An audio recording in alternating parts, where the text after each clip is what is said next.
Returning to my childhood hometown stirred a tempest of emotions within me.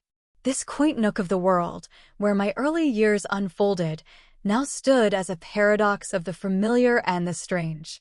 The scene was unchanged, the cobblestone streets meandered as they always had. The park boasted its timeless fountain where twilight gatherings with friends once echoed with laughter, and the irresistible scent of freshly baked pastries danced from the corner bakery. Yet, an undercurrent of difference hummed in the air.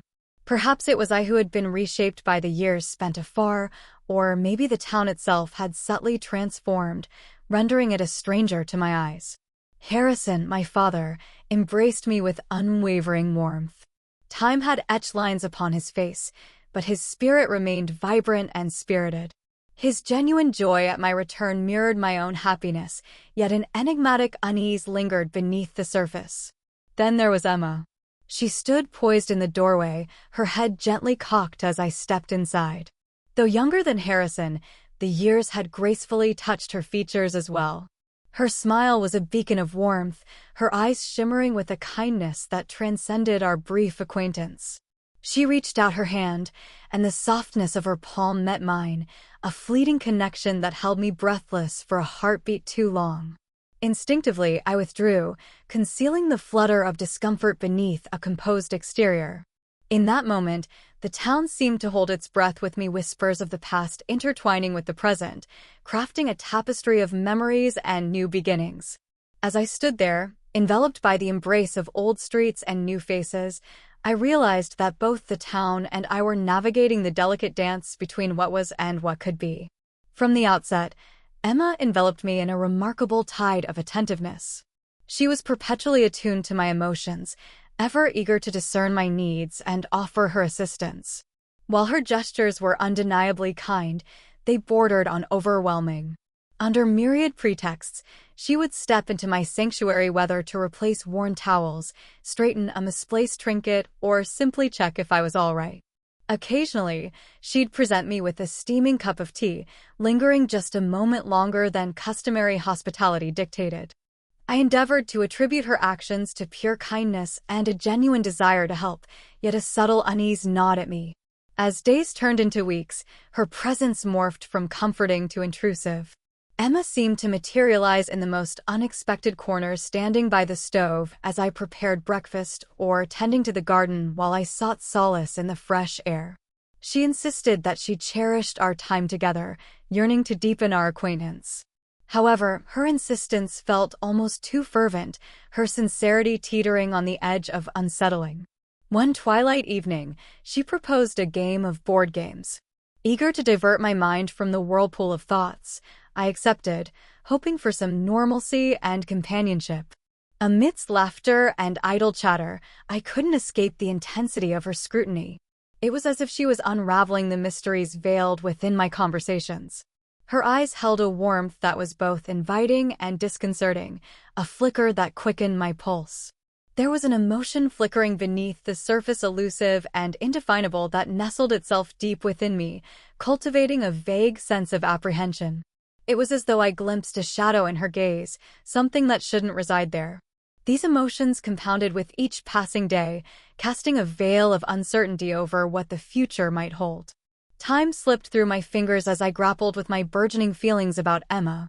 Perhaps it was merely the strain of adapting to a new environment, the stress of relocation weaving itself into my psyche. I consoled myself, reminding myself of the necessity to acclimate, to embrace new relationships and navigate shifting dynamics. On a particularly somber morning, I sought refuge in the library, one of the most inviting corners of the house. Towering wooden shelves, laden with countless volumes, fostered an atmosphere of tranquility and isolation. Gentle light streamed through aged window panes, bathing the room in a soft, comforting glow. I immersed myself in the search for a history tome, yearning to anchor my thoughts and dispel the lingering distractions that threatened my peace. Emma made her entrance as effortlessly as a whisper, just as she always did. She slipped into the library with a quiet grace, as if mindful not to disrupt my solitude, yet her presence was instantly palpable. Clutching a steaming cup of tea, she greeted me with a warm smile. "Hi, Ethan. I noticed you came to the library and thought you might appreciate some tea. I mirrored her smile, accepting the cup with a grateful nod. She stayed nearby, her lingering presence suggesting she had no immediate plans to depart. "Are you searching for something specific?" she asked, her curiosity evident as her eyes scanned the rows of bookshelves. "Yes," I responded. "I'm after a history book. It should be around here somewhere."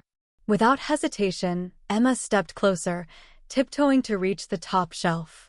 I observed her slight forward lean, an unintentional gesture that made me acutely aware of her attention. "Let me give you a hand," I offered, hoping to diffuse the growing tension. I repositioned the ladder and ascended to retrieve the desired volume. As I turned to descend, Emma was unnervingly close, her breath warm against my cheek. Her eyes bore into mine as she extended a hand to steady me, despite there being no need. Time seemed to decelerate. She inched nearer, and her lips met mine in a brief, electrifying kiss. My heart pounded wildly, threatening to leap from my chest. Instinctively, I pulled away, a flush spreading across my face as an awkward silence filled the space between us. The air was thick with unspoken emotions, teetering on the brink of eruption. "I'm sorry. I didn't mean to," she murmured, her voice wavering as embarrassment and confusion clouded her features. Her gaze lingered on me, revealing a depth that unsettled my thoughts. "It's okay," I replied, cheeks burning with a mix of shame and surprise. "It was probably just a misunderstanding." I tried to steady myself, convincing my mind of the rational explanation. She nodded, yet I noticed a flicker in her eyes, something deeper, as if she had hoped for a different reaction or sensed a hidden layer to our interaction.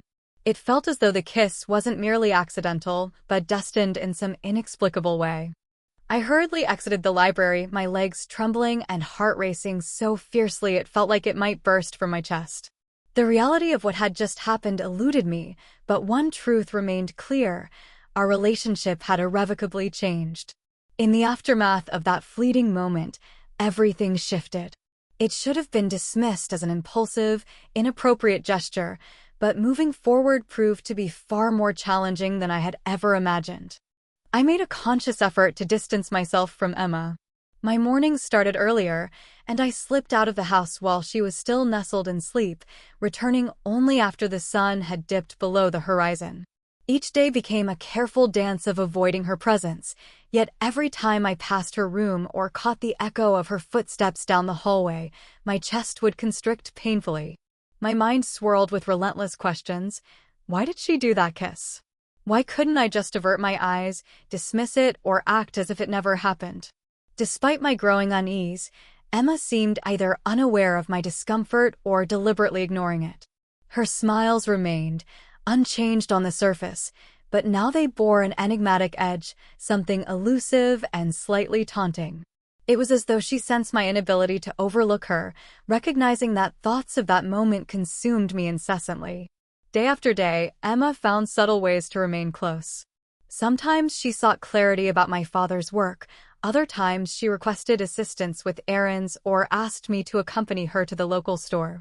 Whenever I consented, she inundated me with inquiries about my university life, the friends I had left behind, and my aspirations for the future.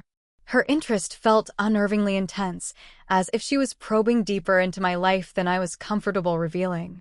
One evening, after enduring a particularly grueling day at work, I returned home late to discover a note resting on the kitchen table. "I miss your company." A wave of confusion and uncertainty washed over me. What was the meaning behind those simple words? Was it a friendly gesture, an attempt to forge a closer bond, or something more profound? My initial impulse was to discard the note, but hesitation held me back. In a fleeting moment of curiosity, I tucked it into my trouser pocket instead. The following week seemed to stretch endlessly, each day thick with an unspoken tension, an invisible thread that bound us together. One crisp morning, as I was busy preparing breakfast, Emma walked into the kitchen, dressed in her trademark casual outfit. I couldn't help but notice the intensity of her gaze. "How are you?" she asked, her tone light and effortless. "I'm fine," I replied, deliberately avoiding her eyes. "Just the usual work and home. Nothing out of the ordinary." "You look tired," she remarked, stepping closer. "Maybe you should take a break. Sometimes it's good to pause and relax." Her presence was both comforting and unsettling, the air between us charged with unspoken emotions. I felt the weight of her concern, genuine yet layered with something I couldn't quite decipher. As she stood there, offering her quiet support, I realized that the delicate balance between us had shifted irrevocably, weaving our lives together in ways I hadn't anticipated. Emma's closeness began to unsettle me, leaving me with no sanctuary to retreat to. As I glanced up, our eyes met, and her gaze held that same enigmatic, unwavering interest that had become so pervasive. "Yes, maybe," I mumbled, striving to conceal the knot of anxiety tightening within me. "It's just been a bit of a tense week." She smiled, as if she had gleaned more from my words than I had intended to share, and leaned in ever so slightly, hinting at a secret ready to be unveiled. "If you ever feel like talking, I'm always here," she whispered gently. I nodded, yet inside, a sense of foreboding wrapped around me. Her intentions were murky, and it was evident that this was merely the beginning of a complex game. Her every gesture and word seemed meticulously calculated, testing the boundaries to gauge how far she could push. I grappled to decipher her motives, but the answers remained elusive, leaving me adrift in confusion. Each day, I felt more like a trapped mouse, caught in the intricate web Emma was weaving. Her fascination with me only intensified, heightening my unease as I navigated a tumultuous mix of fear, desire, and the desperate urge to escape. As days melded into weeks, the tension between us grew unbearable. Another week slipped by without any sign of relief. I threw myself into work, attempting to convince myself that these unsettling thoughts were mere figments of my stressed mind. Yet, every encounter with Emma stirred emotions I couldn't easily dismiss. One evening, seeking solace, I decided to walk through the garden to clear my mind. As I stepped onto the winding path, Emma emerged from behind an ancient oak tree, as if she had been waiting for me all along. Her smile was present, but her eyes held an unreadable depth of concern. "Hi, Ethan," she greeted, moving closer. "I thought you might want some fresh air. You've hardly been out of the house lately." I could only nod, speechless. Together, we walked in silence along the stone pathway that led to an old gazebo nestled in the dense shade of towering trees. An uneasy feeling gnawed at me, as if we were approaching the culmination of something long in the making, an inevitable confrontation awaiting us at the gazebo. She came to a stop and turned to face me, her expression shifting to one of solemn determination. "Ethan," she began softly, "I feel like something is wrong between us.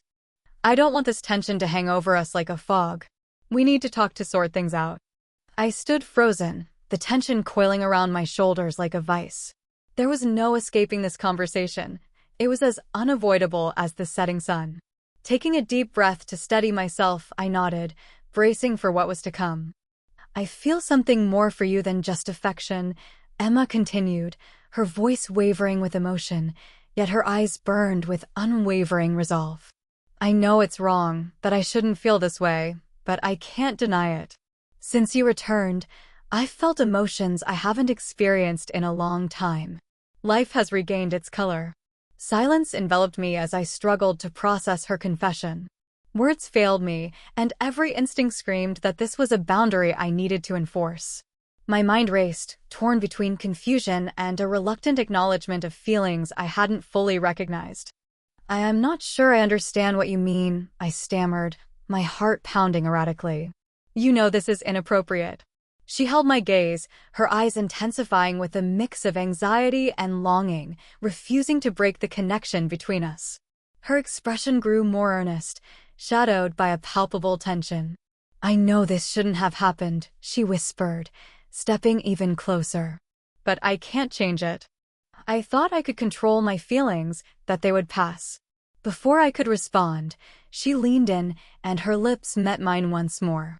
This kiss was different, longer, deliberate, imbued with intention. I stood paralyzed, unable to look away or pull back as her warmth enveloped me. Deep within, I felt my resistance begin to wane, the kiss bridging the chasm of unspoken words and hidden desires. Unlike the fleeting, accidental kiss in the library, this moment was charged with purpose, as if Emma was finally conveying the depth of her longing and the complexities of her emotions. The air around us seemed to vibrate with the weight of our unspoken truths, and in that embrace, I realized that the delicate balance between us had irrevocably shifted. What was once a simple reunion in my hometown had transformed into a tangled dance of emotions, leaving me to navigate the intricate pathways of our newfound connection.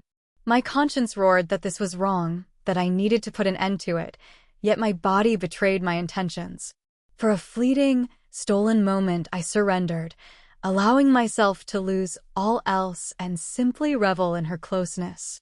But reality crashed back with brutal clarity. I recoiled sharply, stepping back as panic surged through me. "No, Emma," I managed to say, my breath ragged and uneven. "We can't do this. It's wrong. You're my father's wife." She froze, her gaze unwavering and intense. In her eyes, I saw a tumultuous mix of pain and hope. "I know, Ethan," she whispered, her voice barely audible. "But I can't keep pretending I feel nothing." In that instant, the weight of our actions settled over me. We had irrevocably crossed a line, and the repercussions of this mistake were already beginning to mount, poised to unleash chaos upon us. After our conversation in the garden, everything shifted.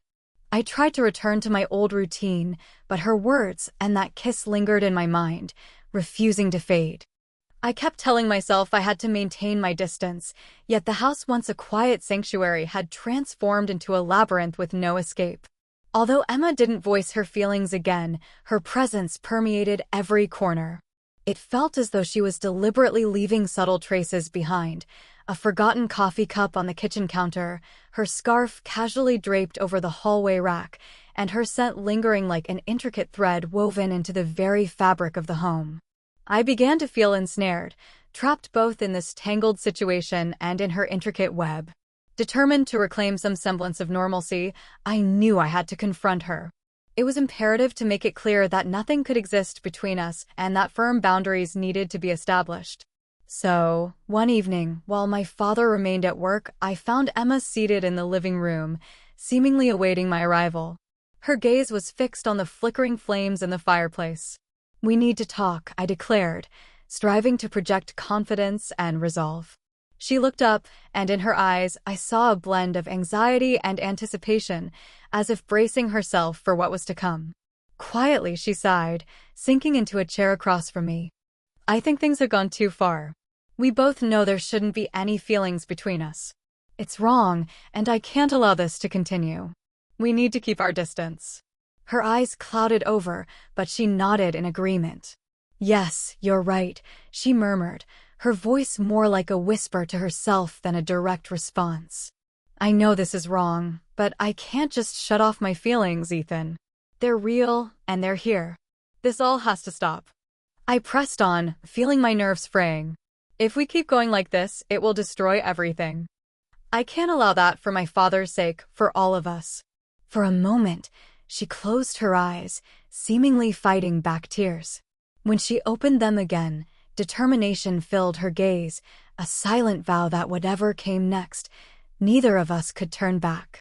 "Okay," she finally whispered, her voice barely audible. "I'll try, but please understand, I just need time." I nodded, a surge of relief washing over me. This acknowledgement felt like the key to establishing the boundaries I so desperately needed. However, as the days unfolded, nothing seemed to change.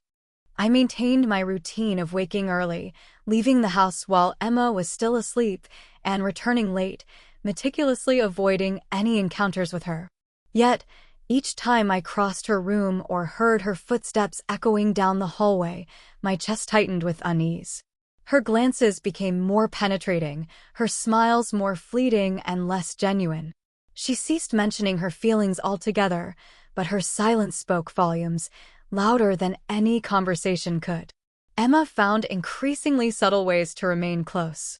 She would request my assistance in the garden, citing a sore back, or ask for help with minor household tasks. One evening, after an especially exhausting day, I came home to the tantalizing aroma of my favorite dish wafting from the kitchen. Emma had prepared dinner and invited me to join her. Despite my initial urge to decline, a pang of guilt anchored me to the table, and I reluctantly accepted her invitation. We ate in strained silence, her gaze fixed on me with an intensity that felt almost invasive. Her composed demeanor only amplified the discomfort, making the quiet moments unbearable. "Why do you keep staring at me like that?" I finally lost my patience and snapped. "I'm just trying to understand you," she replied, her eyes locking onto mine with unwavering focus. "Why are you so afraid of your feelings?" I set my fork down, a flood of emotions bubbling to the surface. "Emma, I'm not afraid.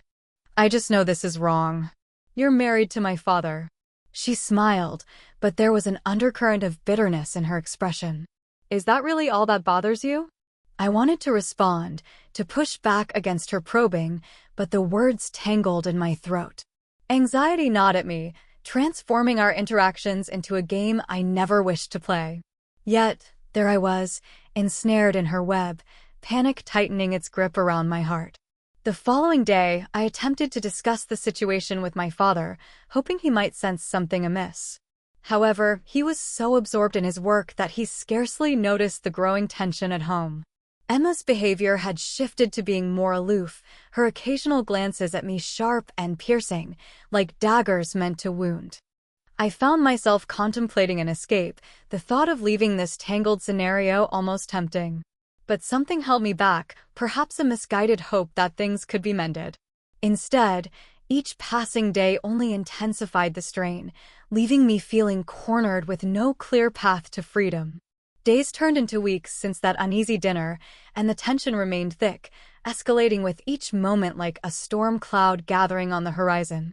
An invisible weight pressed down on me, making the walls feel as though they were closing in, suffocating any sense of peace. Emma no longer attempted to articulate her feelings, yet her presence lingered ominously throughout the house, filling every shadow and corner. One night, returning home late, an unsettling sensation washed over me. The living room light was on, and muffled voices floated through the air. I moved slowly, each step heavy with apprehension, trying to discern who was there. As I entered the room, dread settled in my stomach. My father, Harrison, sat on the couch, clutching a piece of paper in his hands. His face was devoid of expression, cold and unreadable, and his eyes bore into mine with an intensity that sent a chill down my spine. "What's happening?" I demanded, striving to quell the surge of anxiety tightening within me. "Ethan," my father responded, his voice stripped of the usual warmth and paternal tenderness I had always known. "Can you explain this to me?" He held up the piece of paper, and my heart sank as I recognized it was one of Emma's notes. "Dad, it's not what you think. It's a misunderstanding. Nothing happened." "I promise, it's all just a misunderstanding," I stammered, desperation creeping into my voice. He interrupted me, his frustration mounting. "What nonsense are you spouting? Emma told me everything." "What did she tell you?" Before I could respond, Emma entered the room, her expression a complex mix of concern and unwavering confidence. She approached my father, placing a reassuring hand on his shoulder as if to diffuse his anger. "Harrison, let's not jump to conclusions," she said softly. "Ethan misunderstood our intentions. I was merely trying to be kind, but it seems he took it the wrong way." I stood frozen, feeling as though icy water had been poured over me. Emma had completely turned the situation around, casting me in the role of the wrongdoer. Her demeanor was so composed and convincing that doubt began to seep into my mind, making me question the reality of what had transpired. The room seemed to close in around me, the weight of her words pressing down on my conscience. My father's eyes, once filled with confusion and anger, now bore a glimmer of reluctant acceptance, influenced by Emma's calm explanation.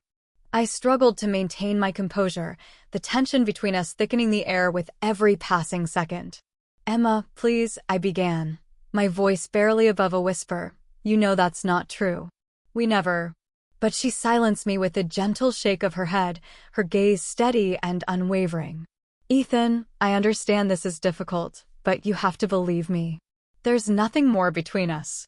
Her insistence left me reeling, the truth of her words clashing violently with the raw emotions bubbling inside me. I felt trapped in a web of deceit and misunderstanding, unable to find a clear path forward. The room, once a place of familial comfort, now felt like a battleground where trust and truth were being ruthlessly tested. As the silence stretched between us, I realized the gravity of the situation. Emma's intervention had not only defended her own actions, but also manipulated the narrative to protect herself and perhaps, in her own way, my father. The complexity of our relationships had deepened, leaving me to navigate the murky waters of loyalty, truth, and hidden intentions. In that moment, the fragile balance of our household teetered on the edge, each of us caught in the intricate dance of unspoken truths and concealed desires. The confrontation had only just begun, and the repercussions of that brief, stolen moment in the library were poised to unravel the threads that held us together.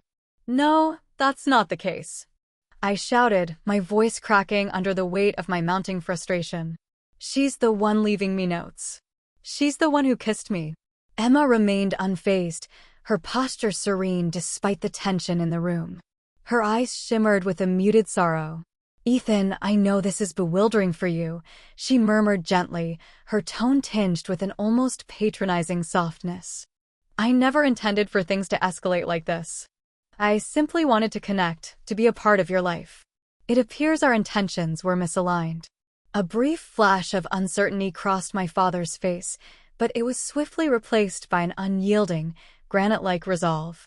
"You need to leave this house right now," he declared, his voice cold and unwavering. "I may not be fully aware of everything that's transpired, but I will not allow anyone to compromise our marriage or our family." I opened my mouth to argue, to lay out the truth, but the words caught in my throat. The intensity of Emma's and my father's stares pressed down on me, suffocating any semblance of resistance. In that moment, I recognized the futility of my efforts to distance myself and establish boundaries. It had all been in vain. I withdrew to my sanctuary, my room, trembling under the weight of intertwined anger and despair. Hastily, I began stuffing my belongings into a suitcase, each movement betraying the quiver in my hands. My mind raced, grappling with the sheer impossibility of how everything had come undone so swiftly. It was unfathomable that Emma, the woman I had once trusted implicitly, could so effortlessly warp the truth of our circumstances. Stepping outside, the night swallowed me whole, cloaking the world in inky darkness. The heavens were laden with oppressive clouds, and a biting wind lashed against my face, though its chill barely registered. It felt as though I had landed on a foreign, unwelcoming planet, every familiar sight now alien and hostile. I had lost everything: my home, my father's unwavering trust, and my sense of belonging. Whispers and rumors began to circulate, and I knew my life was teetering on the brink of chaos. Emma stayed by my father's side, their facade unbroken, as if the turmoil had never touched them. In stark contrast, I was cast aside, alone and ostracized, engulfed by a storm of betrayal and hopelessness. The life I had known had disintegrated before my eyes, leaving me adrift, unable to envision a path forward in a world where everything that once mattered had crumbled in an instant.